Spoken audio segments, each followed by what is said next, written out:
कि चुनाव सुधार में अनिवार्य मतदान होना चाहिए। चुनाव सुधार में प्रधानमंत्री का सीधा चुनाव जनता से होना चाहिए।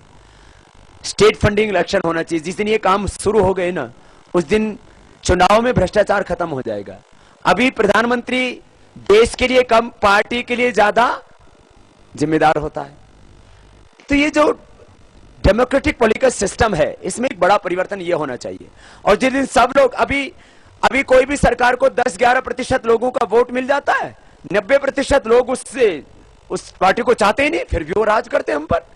तो आप सभी लोग अभी एक संकल्प लेकर के जाओ कि हम मतदान के समय मतदान अवश्य ही बोलो करेंगे। रे जोर से तो बोलो, मतदान के समय वोट करेंगे। और जो बच्चे हैं वो अपने माँ बाप को भेजेंगे। बोले जाओ, ये लोकतंत्र का पर्व है। ये उतना ही जरूरी है जितना पूजा पाठ करना, ये उतना ही जरूरी है जितना खेत में काम करना, ये उतना ही जरूरी है जितना अपना व्यापार करना, बिजनेस करना। ये देश का मामला है। तो इसमें, और वो वोट गलत आदमी को ना हो, क्योंकि गलत आदमी को वोट होगा तो देश के साथ धोखा और विश्वासघात होगा। तो हम अपने स्तर पर इस काम को करना शुरू कर दें। सरकार के स्तर पर तो अभी करने में वक्त लगेगा। मेरा नाम दीपक सिंह सोन है। मैं गुरुकुल जूनियर हाई स्कूल में पढ़ता हूँ। मेरा एक प्रश्न है, केंद्र सरकार के जो भ्रष्टाचार मंत्री हैं वो भ्रष्टाचार करके जेल में गए हैं, तो क्या कुछ नहीं होगा? ये बेटा पूछ रहा है बाबा। जिस परिवार का मुखिया, जिसके रहते उसके नीचे सारा काम चल रहा है, परिवार में यदि गड़बड़ी हो रही है तो उसकी जिम्मेदारी किसकी होती है? बोलो बोलो। तो देश में गड़बड़ी होती है तो जिम्मेदारी किसकी? सरकार में गड़बड़ी होती है तो जिम्मेदारी किसकी? प्रधानमंत्री की। ओम बाबा जी, हर एक स्कूल में अगर कोई बच्चा A1 ग्रेड पे नहीं आ पा रहा है तो उसको दोबारा A1 ग्रेड लाने के लिए एग्जाम कराया जा रहा है, उसको बताया जा रहा है। तो बाबा जी, ऐसे भ्रष्टाचार को कड़ी से कड़ी सजा मिलनी चाहिए। और जी, पिथौरागढ़ के अंदर ऐसे स्कूल हैं जहाँ एग्जाम दोबारा करा के जो बच्चे A1 ग्रेड पे नहीं आ पा रहे उनको A1 ग्रेड पे लाया जा रहा है। और जी, खुद मेरे स्कूल में ऐसा हो रहा है। तो बाबा जी, क्या ये देश के बच्चों के साथ, देश के आने वाले भविष्य के साथ सही हो रहा है? क्या जी भ्रष्टाचारियों को सजा मिलनी चाहिए? बहुत बड़ा प्रश्न है। हमारे मार्किंग सिस्टम खत्म किए जा रहे हैं। मार्किंग सिस्टम में बच्चों में कंपटीशन की भावना रहती थी। मेरे 80 नंबर, 80%, 90, 95, 99%। अभी क्या हो रहा है? बच्चे पढ़ाई में बोलो पास तो हो ही जाना है। अभी तो दो नियम बना दिए ना, एक तो कोई बच्चा फेल और दूसरा उसको नंबर नहीं दिए जाएंगे। क्या दिए जाएंगे? ग्रेड दिया जाएगा। तो बच्चा सोचता है ठीक है, 80 आ गए, 90 आ गए, 95 आ गए, क्या फर्क पड़ता है? तो ये ग्रेडिंग सिस्टम आप अच्छा मानते हो कि बुरा? और ये पास फेल सभी पास होने वाला अच्छा सिस्टम है भाई।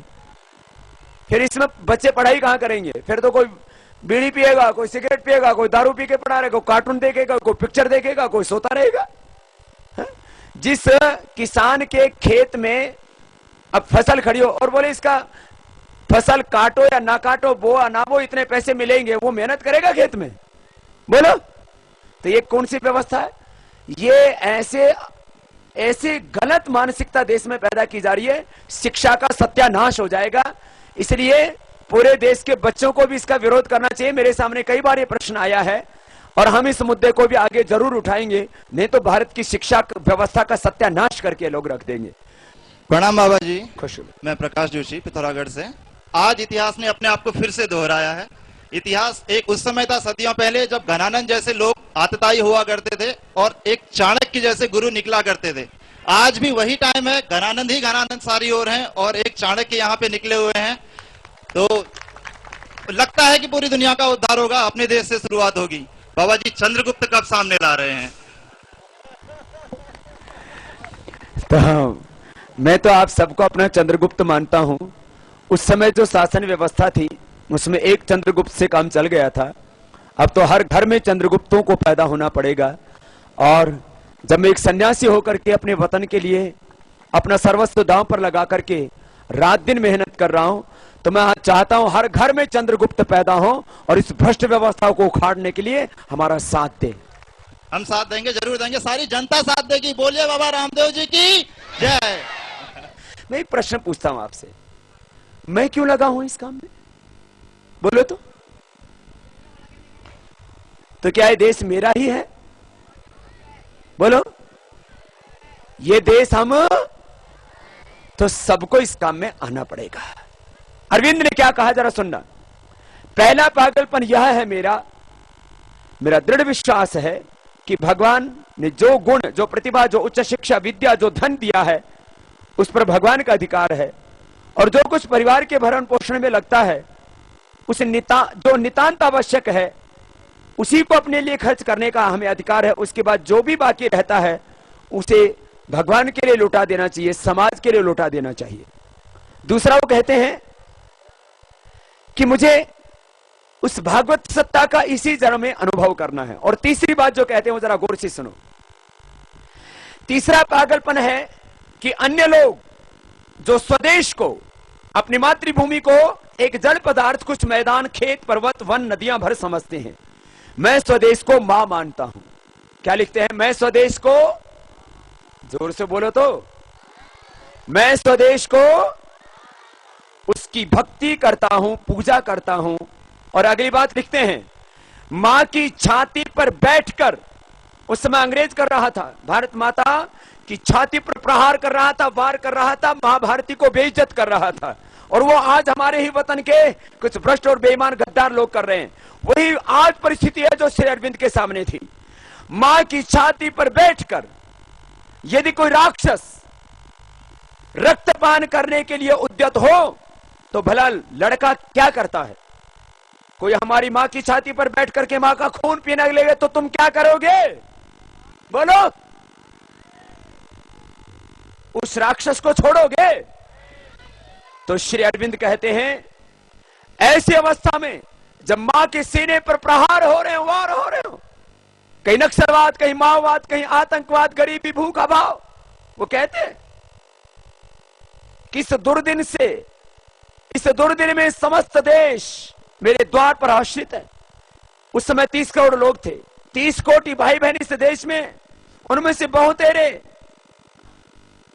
भोजन न मिलने से मर जाते हैं। अधिकांश कष्ट और दुख से जर्जरित होकर के किसी प्रकार बचे हुए, उनका हित करना होगा। तो श्री अरविंद कहते हैं, ऐसे समय में जब भारत माता पर संकट हो, निश्चिंत होकर के भोजन करना, भोग विलास करना, स्त्री आमोद प्रमोद में लगे रहना और बैठ जाना, या फिर मां का उद्धार करने के लिए खड़े होना और दौड़ पड़ना। तो बोलो आप, ऐसा समय जब देश चारों तरफ से संकटों से घिरा हुआ है, इस समय भारत माता को बचाना चाहिए या अपने घरों में बैठे रहना चाहिए?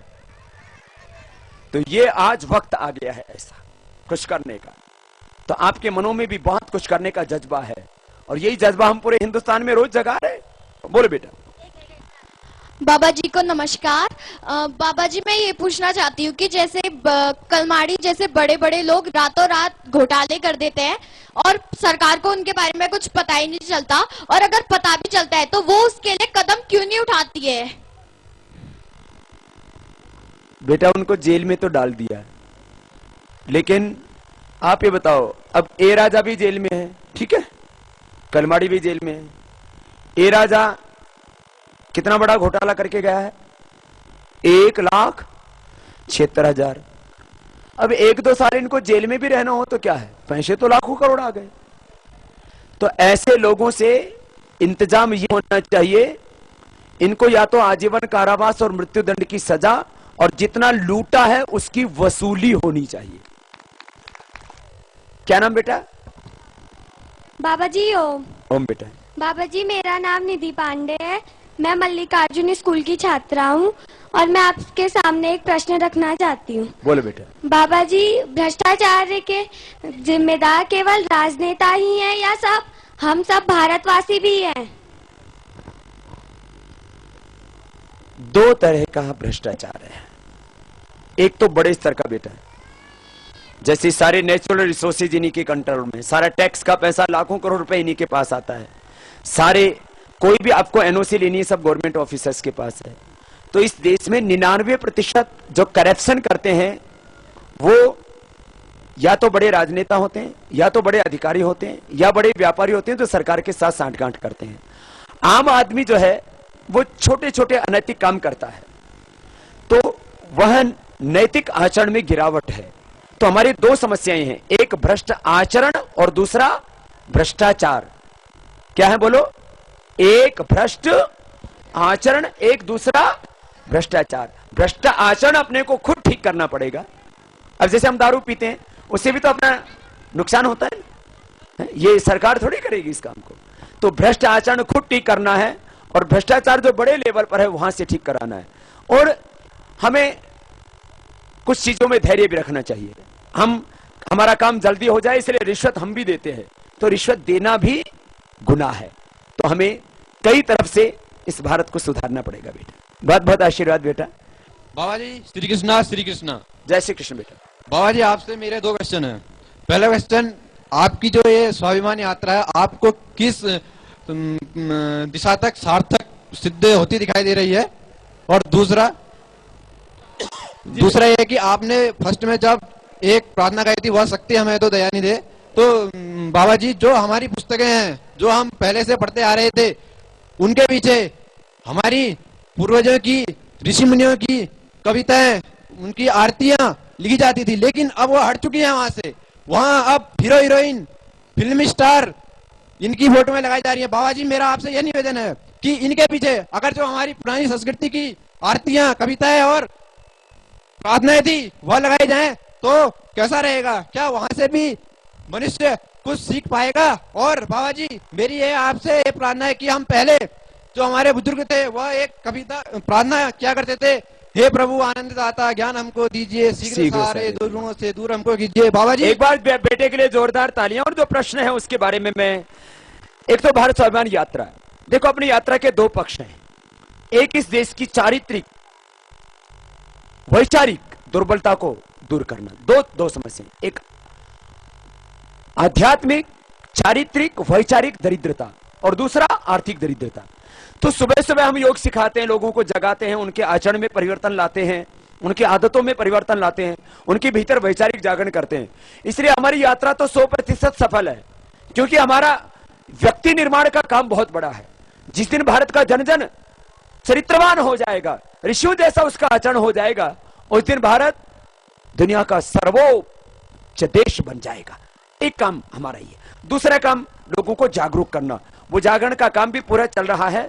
और बेटे ने जो बात कही है बहुत सार्थक है। इस देश में जितने भी आध्यात्मिक विचार थे उनको हमारी पुस्तकों से अलग कर दिया गया और हमारी शिक्षा को संस्कार विहीन करके रख दिया है।